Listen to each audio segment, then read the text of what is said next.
شیعہ عقیدہ تھا، اب بھی شیعہ عقیدہ، اس لیے اتفاق کیسا ہوا؟ جی آجائے اوپر سامنے. ایک بات یہ ہے کہ نبوت کے بارے میں آپ کا کیا کانسیپٹ ہے؟ فار ایگزامپل دیکھیے، جب وہ فوت ہو چکے تھے تو کیا نبوت ختم ہو گئی تھی کہ is it still continuing from your side?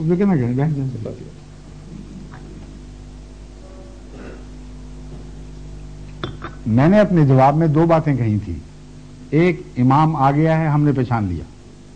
دوسرا، عیسیٰ علیہ السلام فوت ہو گئے. ٹھیک ہے نا؟ نبوت کا ذکر نہیں کیا. کیوں نہیں کیا میں آپ کو بتاتا ہوں. اس لیے کہ نبوت کے بارے میں ہمارا اختلاف ہے ہی نہیں. یہ سارے مولوی جھوٹا پروپیگنڈا کر رہے ہیں. اس کی وجہ یہ ہے، آپ ان سے پوچھ کے دیکھ لیں، کسی مسجد میں چلے جائیں، آپ ان سے پوچھیں کہ آن حضرت صلی اللہ علیہ وآلہ وسلم کے بعد کیا دنیا میں کبھی کوئی نیا یا پرانا نبی کہیں نہیں آئے گا؟ رسول اللہ علیہ وسلم کے وصال کے بعد کیا دنیا میں کسی خطے میں کہیں بھی نہ کوئی نیا نبی آئے گا نہ کوئی پرانا نبی آئے گا؟ یہ بتاؤ. وہ کہیں گے نہیں، پرانا آ سکتا ہے، نیا نہیں آ سکتا. محمد رسول اللہ سے پہلے کا نبی دوبارہ آ سکتا ہے. یہی ان کی بدنیتی ہے جس کی وجہ سے عیسیٰ کو زندہ بنایا ہوا ہے.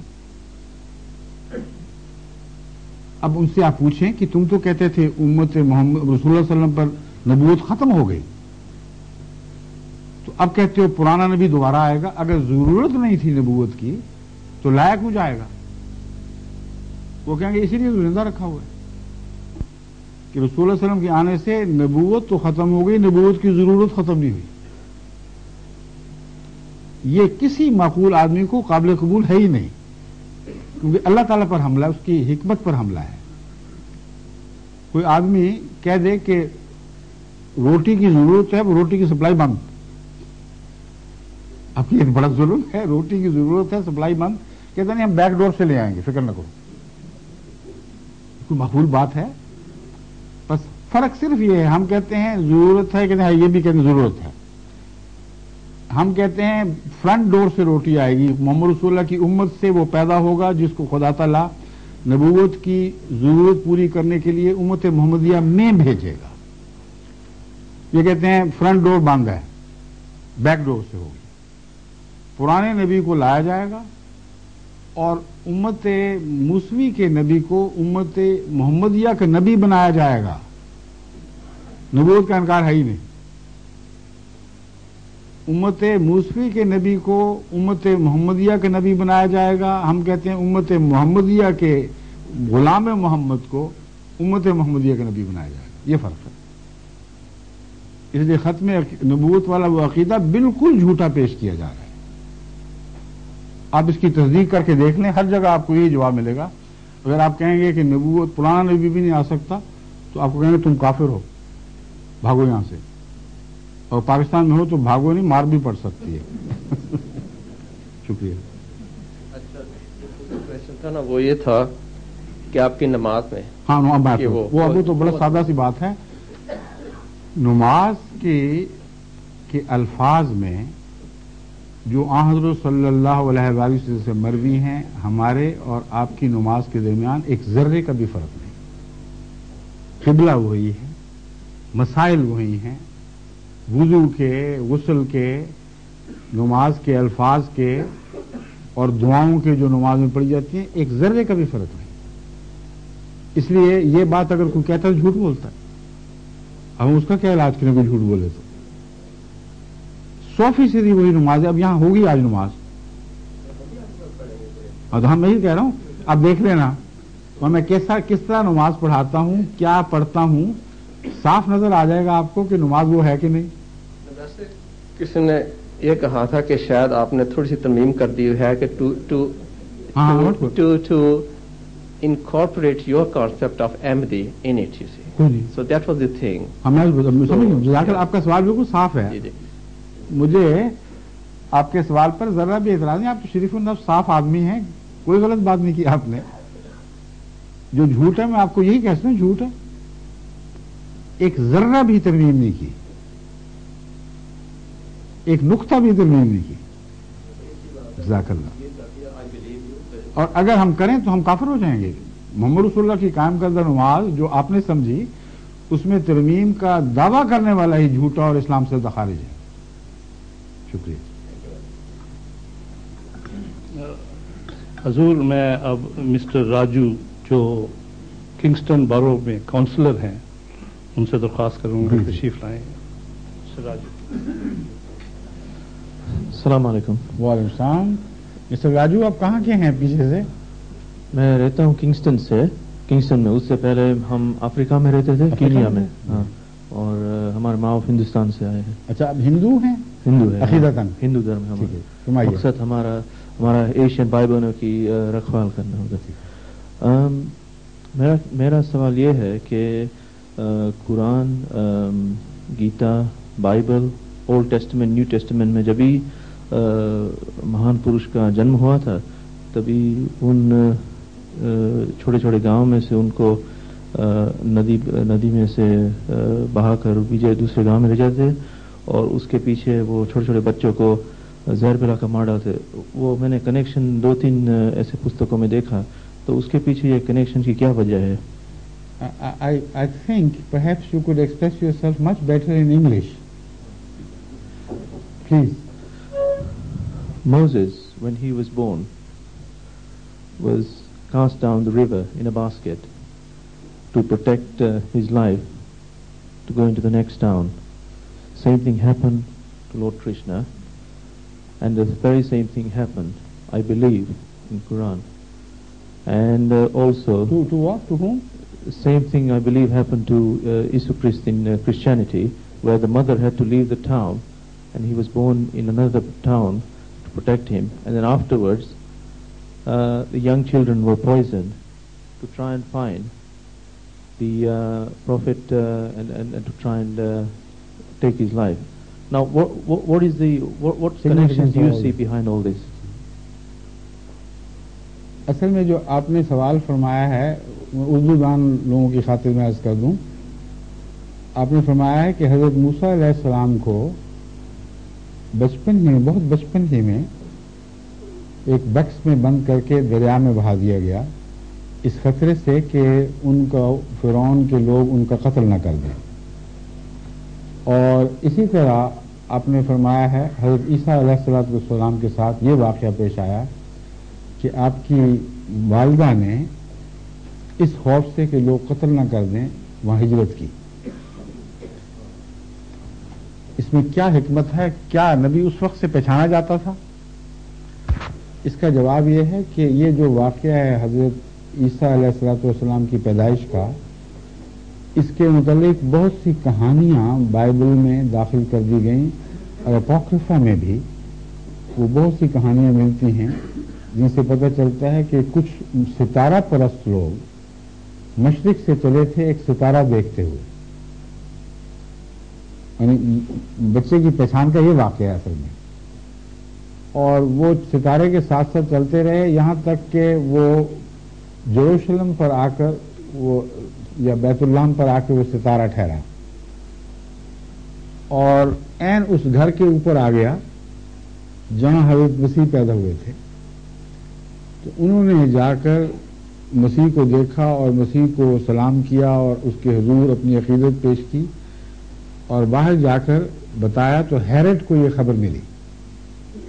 تو ہیرڈ نے اس بچے کے قتل کا فیصلہ کیا کہ یہ تو پھر ایک انقلاب برپا کر دے گا اور ہمیں یہ پسند نہیں. یہ کہانی ہے جس کی کوئی بھی حقیقت نہیں ہے. اس کی وجہ یہ ہے کہ ستارہ تو بہت دور ہوتا ہے آسمان سے, چاند سے بھی بہت اونچا, اور وہ کس گھر پہ ٹھہرا تھا آپ کو اندازہ ہو سکتا ہے؟ چاند کا نہیں ہوتا. چاند کے ساتھ ساتھ چلیں, میں جب بچہ تھا تو ایک سین سے دوسرے سین میں جاتا تھا تو چاند وہاں اسی طرح, واپس آتا تھا پھر چاند وہیں. تو میں حیران ہوا کرتا تھا یہ میرے ساتھ ساتھ کیسے چلتا ہے. تو اتنی سی بات تو بچے کے لیے بھی تعجب انگیز ہے. چاند کی نشاندہی زمین سے کسی جگہ کے لحاظ سے ناممکن ہے. ستارہ کیسے ساتھ ساتھ چلا اور پھر وہاں جا کے ٹھہر گیا؟ پھر ہیرڈ تو بڑا ایک ظالم جابر انسان تھا, وہ قتل کروانا چاہتا تو کروا سکتا تھا. یہ واقعہ اس لیے بھی غلط ہے کہ حضرت مسیح کی پیدائش تو وہاں ہوئی نہیں، بلکہ ہجرت حضرت مریم نے پہلے کی تھی، اور جب حمل ٹھہرا ہے تو آپ پہلے ہی کسی اور جگہ تھی. وہاں سے پھر حمل ٹھہرنے کے بعد مشرق کی طرف روانہ ہوئی اور علیحدگی اختیار کی تاکہ لوگ غلط باتیں نہ کریں. فرشتہ بن کر ایک انسان کی صورت میں آیا اور اس نے آپ کو خوشخبری دی، تو اس کے نتیجے میں آپ دنیا سے قطع تعلق ہو کر ایک طرف ہٹ گئے. بچے کی ذات کو کوئی بھی خطرہ نہیں تھا. اس کا ثبوت یہ ہے کہ جب بچہ کچھ باتیں کرنے کی عمر کو پہنچا تو خود اس کو بٹھا کر گدے پر، اس زمانے میں گدے کی سواری وہاں ہوا کرتی تھی، آپ واپس اپنی قوم میں آئی ہیں. قوم نے باتیں تو کی ہیں لیکن بچے کے اوپر کسی قسم کی غلط نظر نہیں ڈالی کہ اس کو قتل کر دیا جائے، نہ قوم نے نہ حاکم نے. یہ جو واقعہ ہے یہ بائبل سے 100% ثابت شدہ حقیقت ہے. وہ ستارے والی باتیں ساری کہانیاں ہیں. ٹھیک ہے. جہاں تک حضرت موسیٰ کا تعلق ہے، اس کا تعلق بھی حضرت موسیٰ کی نبوت سے نہیں تھا. اس کا تعلق اس بات سے تھا کہ فرعون مصر جو حضرت موسیٰ کے زمانے میں حاکم تھے، ان کی ہکسوس کے ساتھ جو پہلے 200 سال یا 300 سال فرعونوں کو نکال کر مصر کے حاکم بنے تھے، ان سے ان کی بڑی دشمنیاں تھیں. اور اس زمانے میں بنی اسرائیل کو بہت بڑی طاقت نصیب ہو گئی تھی، چونکہ حضرت یوسف علیہ السلام کی رویا کے نتیجے میں آپ کو عزت ملی اور بنی اسرائیل دور دور سے ہجرت کر کے مصر میں پناہ گزین ہونے لگے. تو جس مصر کو فرعون نے دوبارہ لیا ہے اس میں اسرائیل کی ایک بڑی طاقت تھی جس کو وہ توڑنا چاہتے تھے. اسی لیے ان سے پتھروں کے کام لیے گئے، ان کو ذلیل رسوا کیا گیا، ان سے بیگاریں لی گئیں، اور پھر یہاں تک فیصلے ہوئے کہ ان کے لڑکوں کو مار دیا جائے اور عورتوں کو زندہ رکھا جائے. یہ مراد نہیں تھی کہ مردوں کو مار دیا جائے سب کو.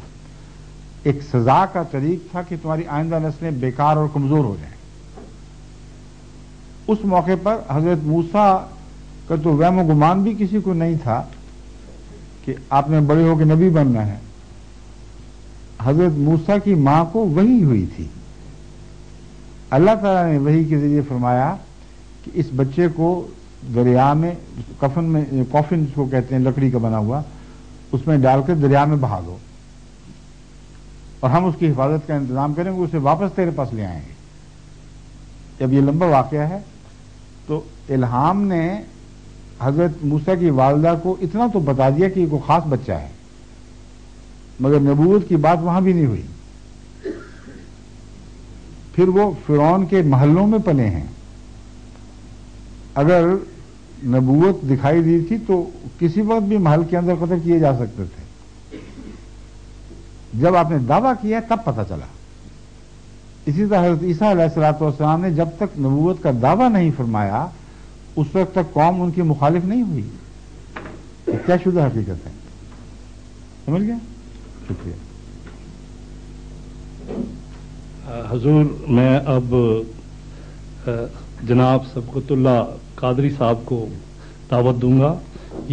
یہ بھارت لاء ہے اور کوئین کونسل ہیں اور انگلستان کے معزز مشہور و معروف شخصیت ہیں سبقت اللہ قادری صاحب. السلام علیکم.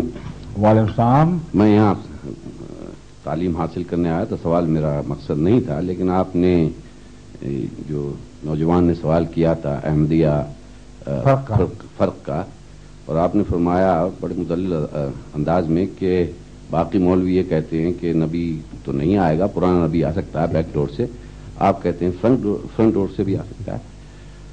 تو حالات تو بڑی تیزی سے دنیا میں تبدیل ہو رہے ہیں. اب ٹیکنالوجی تبدیل ہو رہی ہے، نئے ہو سکتا ہے نئی لائف بھی مل جائے کئی بار. تو آپ کے خیال میں ایک اور نبی بھی آ سکتا ہے کیا؟